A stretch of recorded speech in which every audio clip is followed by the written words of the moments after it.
Olá, então estamos aqui para mais um vídeo da nossa série do temário de síntese de filosofia, né, a famosa The Universe. Então, estamos agora no tema 7, Teologia Filosófica, no qual nós vamos tratar sobre a existência de Deus, né, a possibilidade de se demonstrar, por meio da razão, a existência de Deus em alguns argumentos, né? E também um pouco falar sobre a própria teologia filosófica, né? Método, objeto, tudo mais. Então vamos lá.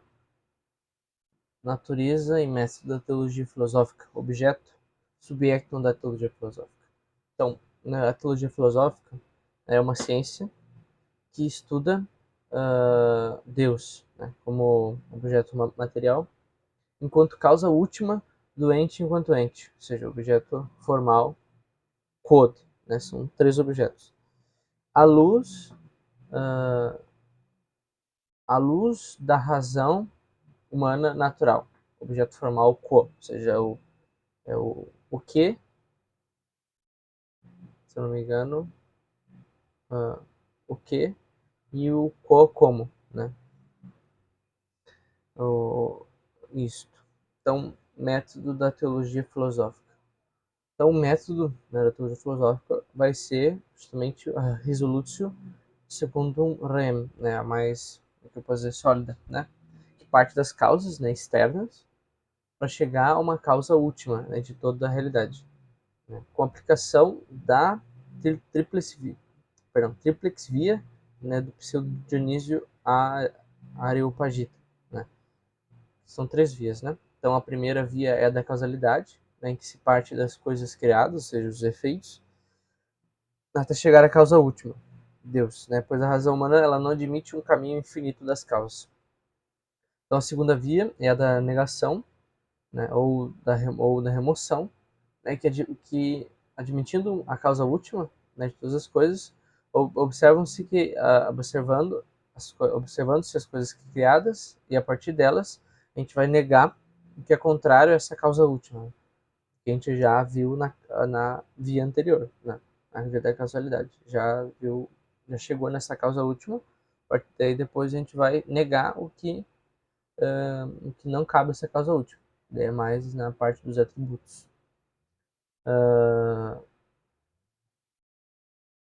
Então, a terceira via, né, é a da iminência ou da excelência, né?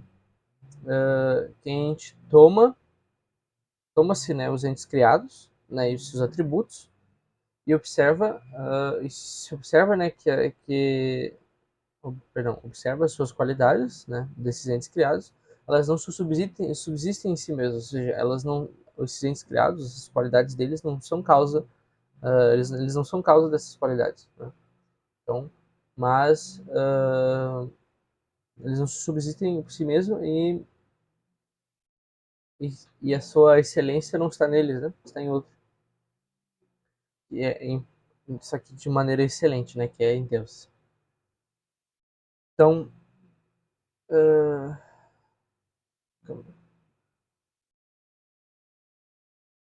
isso, tá? E agora a demonstração queer.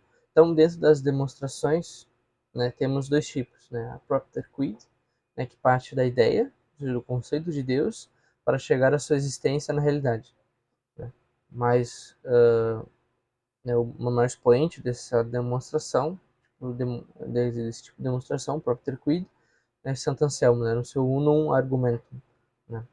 E o quia, né, que vai partir dos efeitos para chegar às causas, né? E nós temos o seu maior expoente, como São Tomás de Aquino, né, no qual aplica essa demonstração nas suas 5 vias, né? Serão aprofundadas mais a seguir. Então, demonstração da existência de Deus. Ontologismo. O ontologismo, né, vai dizer que, né, foi defendido por Malebranche, que era um sacerdote francês, que nós não precisamos demonstrar que Deus existe, né? Ele é evidente, né? Não há necessidade de demonstração da existência de Deus. O ateísmo, né, ele vai afirmar que Deus não existe, né? Tanto com o pensamento, né, quanto a parte mais teórica, quanto para a compilação, né?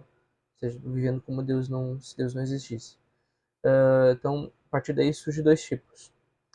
O ateísmo prático, né, que vive como se Deus não existisse, e o ateísmo teórico, que defende racionalmente a não existência de Deus.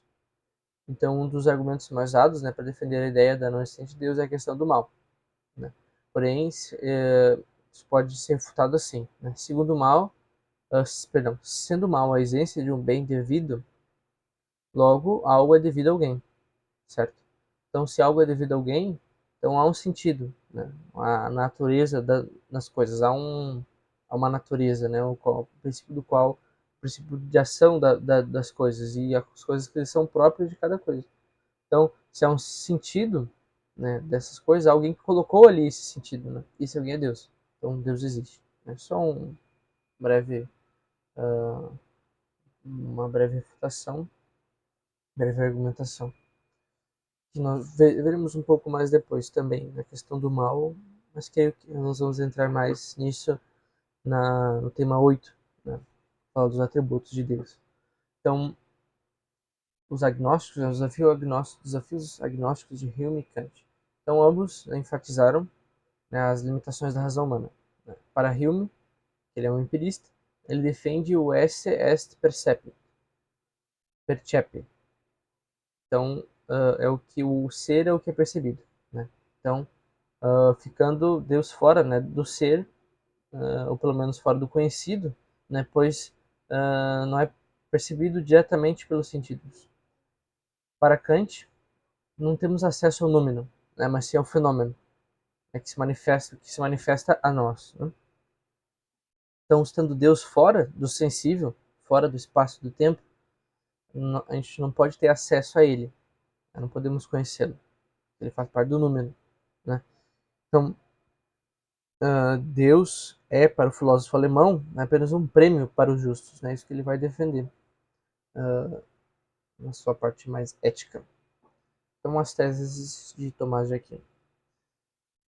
Então, Tomás vai apresentar as suas 5 vias para demonstrar a existência de Deus. Né? Ele sempre parte da experiência comum, aplicando o próprio princípio da causalidade. Depois ele constata a impossibilidade, né, de ir ao infinito, chegando assim a uma primeira causa que dá sentido à argumentação anterior. Então, isso é mais ou menos como que o São Tomás procede nas 5 vias. Ele primeiro ele primeiro parte dessa experiência comum, essa experiência mais cotidiana que todos nós temos acesso. Ele vai aplicar o princípio da causalidade, né? Ou seja, a partir as coisas possuem uma causa.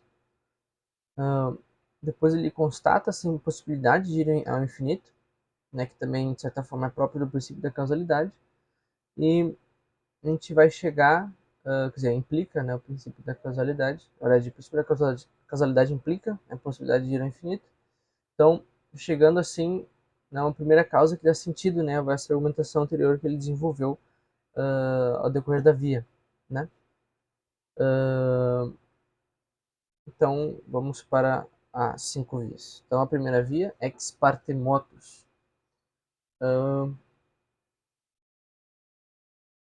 Isso. Então, na primeira via, nós partimos da constatação de que o movimento é evidente. Né? Tudo no mundo físico está em movimento.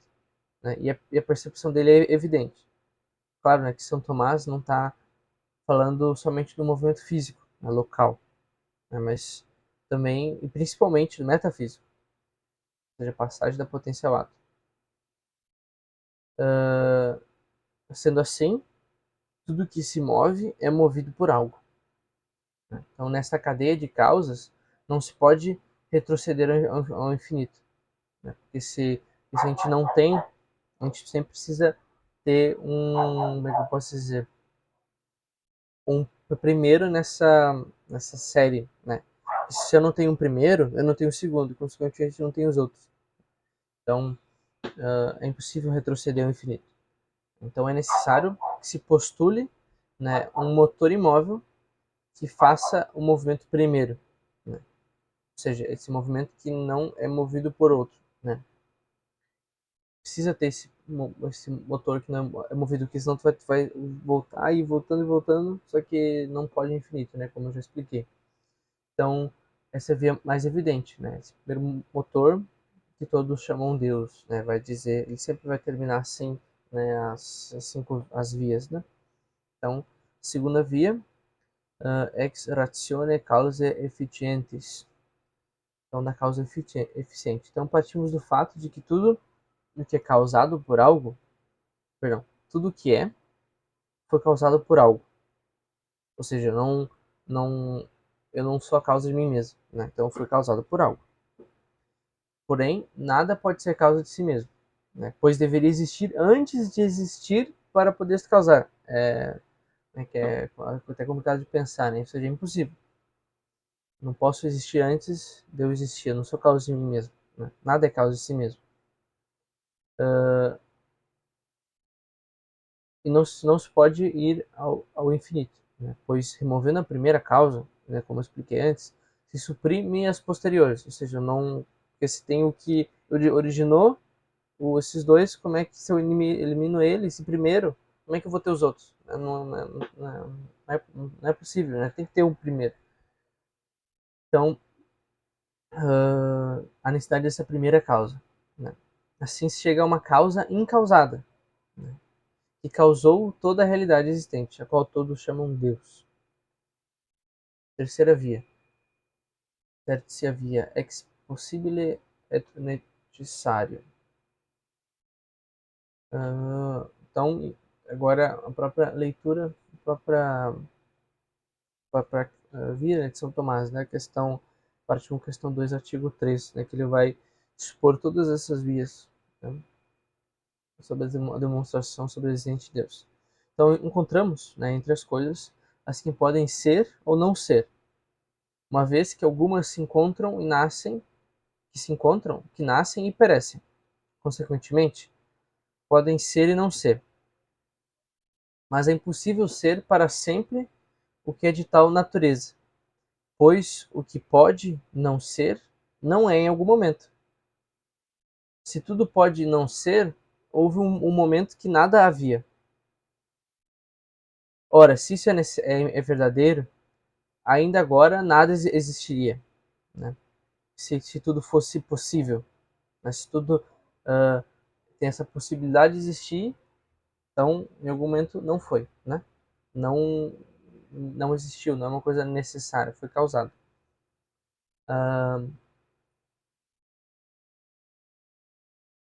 Pois ainda nada existiria, né? Como quando a gente parou. Pois o que não é só passa a ser por intermédio de algo que já é. Por conseguinte, se não houve ente algum, foi impossível que algo começasse a existir. Logo, hoje nada existiria, o que é falso. Assim, nem todos os entes são possíveis, mas é preciso que algo seja necessário entre as coisas. Ora, tudo o que é necessário tem ou não a causa da sua necessidade de um outro. Aqui também não é possível continuar até o infinito na série das coisas necessárias que têm uma causa da própria necessidade, assim como entre as causas eficientes, como se provou. Portanto, é necessário afirmar a existência de algo necessário por si mesmo, que não encontra alhures, ou seja, em outra causa da sua necessidade, mas que é causa da necessidade para os outros, o que todos chamam Deus. Ou seja, se essas coisas que nascem, perecem, ou seja, que são possíveis, que podem acontecer, elas podem ser ou não ser, ou seja, elas não têm essa necessidade de existência. Então, se elas podem ser e não ser, ou seja, elas, de certa forma, passam a ser e depois morrem, então, algo então, em algum momento, nada havia, né? E se nada havia, não tem como alguma coisa, não tem como começar a existir, né? Sem algo que já é em ato, né? Então, justamente, tu precisa de algo necessário, ou seja, algo que já existiu sempre para que possa outras coisas passarem a existir. Isso é muito metafísica também. Então, precisa dessa causa, né? Essa ser necessário, né? Que todos chamam Deus. Então, quarta via, né? Ex grandibus rerum. Então, a quarta via, de novo, leitura de São Tomás, se toma dos graus que se encontram nas coisas. Então, encontra-se nas coisas algo que é mais ou menos bom, mais ou menos verdadeiro, mais ou menos nobre, etc. Ora, mas mais ou menos se dizem de coisas diversas conforme elas se aproximam diferentemente daquilo que é em si mesmo. Assim, mais quente é o que mais se aproxima do que é somente quente. Existe em grau supremo algo verdadeiro, bom, nobre, consequentemente, o ente em grau supremo. Pois, como se mostra no livro 2 da Metafísica, o que é em sumo grau verdadeiro é ente em sumo grau. Por outro lado, o que se encontra no mais alto grau em determinado gênero é causa de tudo o que é desse gênero. Assim, o fogo, que é quente, no mais alto grau, é causa do calor de todo qualquer corpo aquecido, como é explicado no mesmo livro. Existe, então, algo que é, para todos os outros entes, causa de ser, de bondade, de toda perfeição. Nós o chamamos Deus. Ou seja, também, aplicando o princípio da causalidade, vemos que as coisas possuem, né, esse mais ou menos essas qualidades, né? Essas grandezas, essas perfeições. Porém, nós não somos causa dessas perfeições também, né? Não somos causa. Ou seja, tem algo que é sumamente bom, belo, verdadeiro, que é causa de todas essas qualidades, né? E precisa ter essa causa dessas qualidades, que a possui em grau máximo, né, como demonstrou o Akhenaten, que possuem ela em grau máximo, para que possa ter esse grau mínimo, né, o menor, né, porque senão não faz sentido existir um efeito sem ter essa causa, né? Então, nós chamamos Deus. Então, a última via, ex gobernatione rerum, a quinta via tomada do governo das coisas. Com efeito, vemos que algumas coisas que carecem de conhecimento, como os corpos físicos, agem em vista de um fim, o que se manifesta pelo fato de que sempre, ou na maioria das vezes, agem da mesma maneira, a fim de alcançarem o que é ótimo. Fica claro que não é por acaso, mas em virtude de uma intenção que alcançam o fim. Ora, aquilo que não tem conhecimento não tende a um fim, a não ser dirigido por algo que conhece e que é inteligente, como a flecha pelo arqueiro. Logo, existe algo inteligente pelo qual todas as coisas naturais são ordenadas ao fim. E isso nós chamamos Deus. Então, isso também nessa questão que as coisas tendem ao fim, né? Vemos que as coisas que carecem de conhecimento tendem ao fim, mas tem os que conhecem, né, tendem ao fim sempre. Então, pois se não há um fim, não há ação, né? São Tomás vai usar muito desse princípio no seu próprio tratado sobre o agir humano, né? Então, nessa quinta via, ele vai explicar que as coisas tendem a um movimento, perdão, tendem a um fim, né? Isso se mostra que na maioria de todas ou na maioria das vezes as coisas sempre agem no mesmo modo, ou seja, tem essa natureza que, que o impulsiona a fazer essas coisas, né? Só que essas coisas, né, essas coisas que carecem de conhecimento, São Tomás vai dizer, como os corpos físicos, né? Ah, estrelas, pedras, coisas assim, sempre agem do mesmo modo.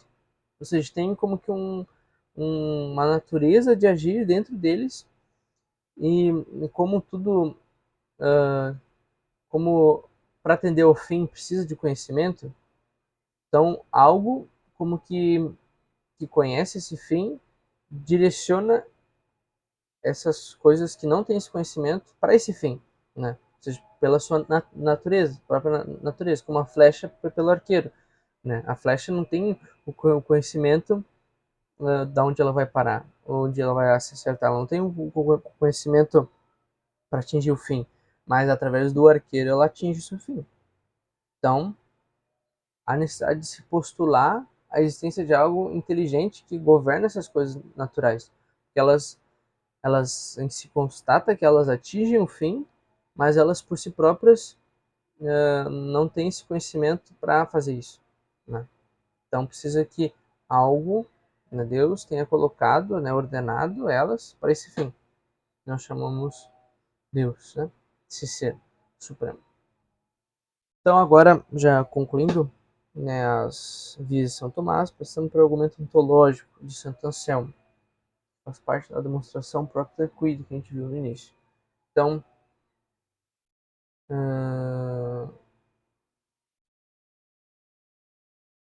muito bem. Então, passamos para o argumento no proslógico, né? Então, o argumento ele se desenvolve assim: é mais perfeito existir na mente e na realidade do que só na mente, certo? Então, dado que Deus é o id qual maius cogitare nequit, ou seja, aquilo do qual não se pode pensar nada de maior, se eu penso nele, ou seja, em Deus, ele deve existir na realidade. Pois se não qualquer coisa que existisse na minha mente e na realidade seria maior do que Deus, coisa que é impossível, porque ele é o que não se pode pensar nada de maior, ou seja, ele é a maior coisa que tem. Se o insensato pensa em Deus, ou seja, o que não crê pensa em Deus, é porque ele existe, pelo menos na mente, na sua mente, na mente do insensato. E se ele existe na mente, deve existir na realidade. Ó, como é que vamos tentar ver ele de novo. Então, existem dois como que categorias de existência ou modo de existência, né? Existir na mente e existir na realidade. É maior, ou seja, é mais perfeito existir na mente e na realidade do que só na mente, certo? Então, se Deus é aquilo do qual não se pode pensar nada de maior, e do qual maius cogitare nequit, ou seja, a maior coisa que tem, se ele existe na mente, na minha mente, se eu consigo pensar nele, ele deve existir na realidade, certo? Porque senão é uma prova mais lógica, né? Um argumento lógico. Porque senão algo que uma cafeteira, uma garrafa d'água, não sei, qualquer coisa que eu tenho na minha mente e vejo na realidade seria maior do que Deus, entende? Se ele existe só na minha mente. Então, se Deus é aquilo que é maior, ele deve ser maior que a garrafa. Então, ele deve existir na realidade. Entende? Isso é a proposta de Anselmo. Então, a réplica de Gaunilo, resposta de Anselmo. Então, Gaunilo, né, foi um contemporâneo de Santo Anselmo, né, que apresentou a crítica ao seu argumento ontológico, né? Então, ela é conhecida como a crítica de Gaunilo, né, que foi apresentada em sua obra intitulada Em Nome do Tolo, não, ou Em Defesa do Insensato, né? Pro Incipiente. A principal objeção de Gaunilo ao argumento ontológico é muito grande. Então é a questão da ilha, né? A objeção da ilha. Ilha de Gaunilo. A argumentação de Gaunilo pode ser resumida da seguinte maneira. Então, Gaunilo propôs a ideia de uma ilha perfeita, né? Imaginária, maior ilha concebível. Da mesma forma que Anselmo concebeu Deus como o ser mais perfeito. Então, Gaunilo argumenta que se seguirmos o raciocínio de Anselmo, poderíamos aplicar o mesmo argumento para a existência dessa ilha perfeita. Ou seja, poderíamos imaginar uma ilha perfeita tão grande que não poderíamos concebê-la como não existente. No entanto, Gaunilo apontou que a simples concepção de algo como uma ilha perfeita não garante a existência real dessa ilha. Portanto, se o argumento ontológico de Anselmo é válido, ele também provaria a existência da ilha perfeita, que parece absurdo. Uma linha.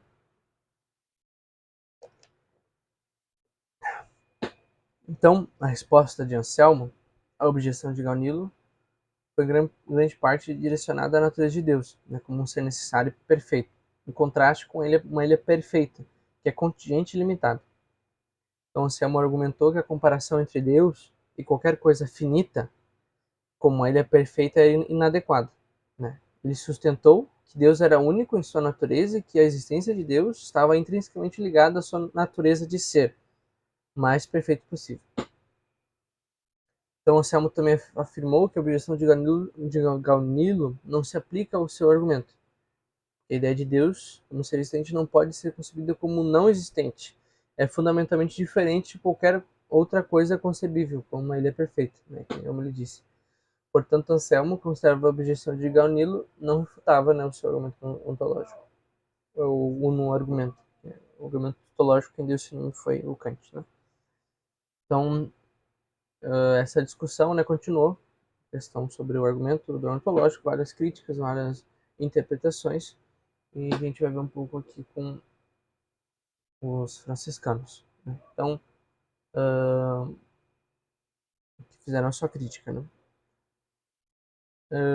Alexandre de Alves então, argumentou que o argumento lógico era válido, né, em princípio, mas sustentou que era mais apropriado como uma meditação devocional do que como uma prova formal, né, da existência de Deus. Ele acreditava que a fé era necessária para chegar à conclusão de que a existência de Deus não poderia ser concebida como não existente. Então, Boaventura, ele argumentou, né, que o argumento ontológico tinha, perdão, o argumento de Ansel, melhor dizendo, tinha méritos, mas que a verdadeira compreensão de Deus só poderia ser alcançada através da revelação divina e da fé. Então, Boaventura, né, enfatizou a importância da iluminação divina para a compreensão de Deus. Duns Scotus, ele argumentou que a existência de Deus não é uma propriedade necessária, e, portanto, a simples definição de Deus como ser cuja existência não pode ser concebida como não existente não é suficiente, né, para provar a sua existência. Então, Scotus defendia a ideia de que a existência de Deus deve ser demonstrada de outra maneira, como através de argumentos empíricos ou metafísicos. Pouco que São Tomás fez, né? Então, a posição de Santo Tomás de Aquino. Então, ele argumentou que o argumento ontológico não era válido, principalmente com base em sua visão de que a existência de Deus não poderia ser estabelecida a partir de definições ou conceitos. Ele acreditava que o conhecimento de Deus deveria ser alcançado através da observação do mundo natural, ou seja, essa teologia natural e da revelação. Tomás também enfatizou nessa distinção entre essência e existência, né, que para ele a essência de algo, né, o que é diferente de sua existência, o fato de que algo é. Então ele argumentou que a existência de Deus não pode ser deduzida, né, apenas a partir da noção de que Deus é aquilo no qual não se pode pensar nada de maior. Em outras palavras, ele acreditava que a existência de Deus é uma questão contingente e não pode ser inferida puramente a partir de conceitos. É um argumento que pode ser válido e útil após as demonstrações a posteriori, né, como as suas, de São Tomás. Então, um pouco sobre alguns argumentos ontológicos. Temos o argumento ontológico em Descartes. Então, a ideia de Deus sendo o ser perfeitíssimo inclui a existência, né, que é uma perfeição. Porém, essa ideia de Deus não nos vem pelos sentidos, é uma ideia inata, né, segundo a filosofia de Descartes, pois nossas mentes são finitas e imperfeitas. Logo, Deus colocou essa ideia, né, de perfeição, só uma perfeição em nós, e ele deve existir na realidade de modo necessário.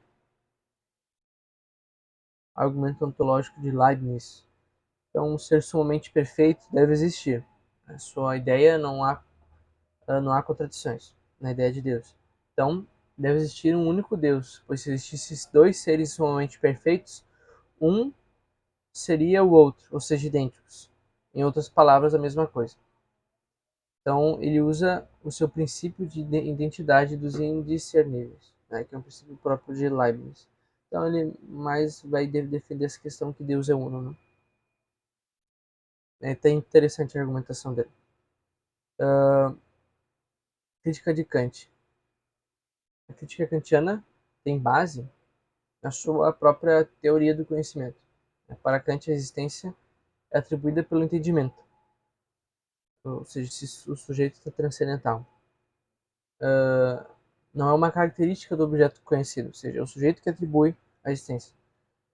Logo, porém, esse atributo não pode ser dado a coisas que foram conhecidas pelos sentidos. Logo, só pode ser dado a essas coisas, né, as coisas que foram conhecidas pelos sentidos. Logo, Deus, ao qual não temos acesso pelos sentidos, não pode ser concebido como existente, por nenhum argumento. Então, ele realmente a crítica de Kant a esses argumentos. Então, a última parte, os outros argumentos a favor da existência de Deus. É mais curtinho. Argumento das verdades eternas. Então, existem verdades eternas, verdades necessárias, imutáveis e perenes, que regem o mundo. Porém, elas não podem se radicar nas coisas e no homem. Ou seja, elas não têm a sua raiz, a sua causa no homem e, e nas coisas. Ou seja, elas não são a causa dessas verdades que são necessárias, imutáveis e perenes. Pois essas são limitadas e contingentes, nessas coisas e o homem. Então deve haver algo com as mesmas características. Esse algo é Deus, que é a fonte das verdades eternas e a explicação para a ordem do mundo. Mas é muito defendido por Santo Agostinho, né, a partir de Platão. Então, argumento deontológico, ou seja, da lei. Então, há uma lei moral, ou seja, evita o mal e faz o bem, dentro do homem que não pode ser, que ele não pode explicar por ele mesmo. Né? Então, existe uma lei natural que se radica na própria natureza humana. Ou seja, está ali na natureza humana. Então, sendo Deus supremo legislador, então, quer dizer, perdão, Deus é necessário para explicar, né, essa objetividade dos princípios morais. Contudo, essa via é problemática, né, podendo querer provar duas coisas de uma só vez, né, a lei natural e Deus, né, coisa que não é possível. Né? Então, como a gente vai ver depois, todas essas vias elas vão servir muito para como um a mais, um plus, assim, né? De toda essa argumentação sobre a essência de Deus, na questão. Pensa, argumentos de São Tomás, argumentos de Santo Anselmo, depois esses argumentos como um complemento, né, a favor da essência de Deus. Não eles sendo o carro-chefe, né? O carro-chefe é São Tomás. Eles são mais um implemento, eles são para ajudar, né? A convencer, a mostrar a verdade, né? Para a pessoa que passa pelo convencimento.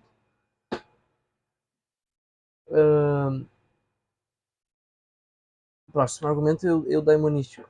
Então, o homem busca a felicidade, né? Mas ele não vai se saciar com os bens da terra. Então, eles são incompletos e infinitos. Só que essa busca, né, ela que é infinita, né, a busca universal pela felicidade indica na essência de um bem supremo. Porque se há uma faculdade, mas se há uma busca, há um objeto. Né? Se não tivesse um objeto, um fim, não teria busca, certo?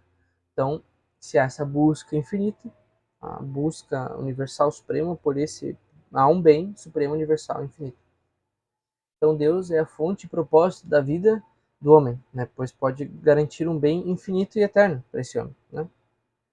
Então, Deus é o que o homem anseia Deus. Né? Um argumento. Então, próximo. Argumento cosmológico. Então, o universo ele não se explica sozinho. Né? Ele não é a causa de si mesmo. Deve haver uma causa primeira para o universo. Então, Deus vai ser essa causa divina, essa causa primeira. Que o universo não se explica sozinho. Então, argumentos teleológicos. Eles vão dizer que o universo indica a existência de um criador inteligente, né? Pois a ordem e a finalidade que há nas coisas não podem vir delas, né? A gente um pouco viu anteriormente. Então, elas não se explicam por elas mesmas, né? Então, há uma necessidade de haver um ser inteligente que define as coisas e as conduza para tal. Então, esse ser é Deus. Então, ficamos por aqui. Esse é o tema 7, sobre a existência de Deus. Peço que deixe se inscreva no canal, se eu gostei, seu like, seu comentário. E nos vemos no próximo tema, ou na próxima meditação também. Faço meditações aqui no canal, meditações dominicais. Se vocês ficarem interessados, vejam no canal. Nos vemos no próximo tema, tema 8, no qual nós falaremos sobre os atributos de Deus e o modo que nós conhecemos esses atributos.